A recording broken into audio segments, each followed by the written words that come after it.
first were funded by Liberty Hill in the early 1980s. Oh, wow. How long after your founding was that? It was within the first year or two. Oh, okay. That was a vote of confidence in an organization that had one person, that was me, and maybe a few volunteers and a fledgling board. And we made the case that we were kind of a hybrid group. We were an advocacy group, we were a service group, we wanted to be a movement building group. And so Liberty Hill Foundation took a chance on us.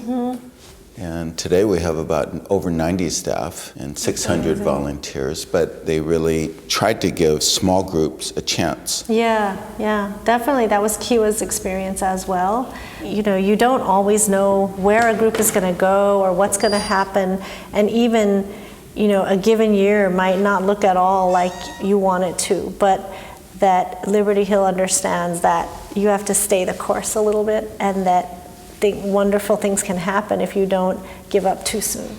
You're able to bring these different groups together and ensure that we are all working together to make sure that this is even more powerful than what each of us does on our own, which is great in and of itself, but I think together we can do even more by coordinating. If you really believe in diversity, then you need to support diverse groups. Exactly. You have to constantly build the family, build the movement. It's not about just one strategy or one issue or one organization, but you know, a multitude, and I think that's made the progressive community in LA so much stronger. And it's certainly clear to us that the attacks on immigrants are going to continue. Yes. We've seen a whole series of politicians scapegoat immigrants, and we know that this is part of a historical picture.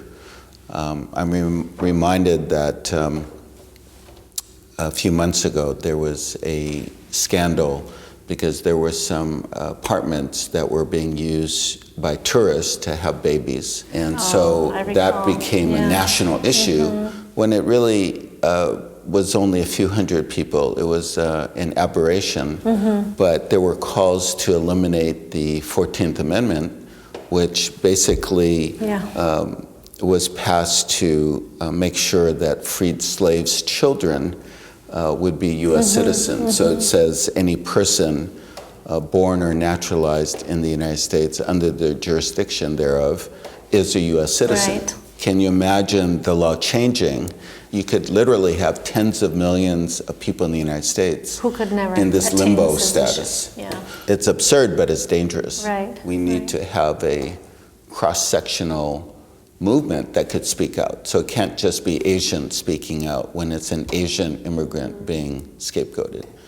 We also have to support Latino and African immigrants. Otherwise, we'll find ourselves pitted against each other. Exactly. We celebrated the Martin Luther King holiday. A young Chinese reporter, I remember one time, came up to me and said, well, why should we celebrate this? What does it have to do with us?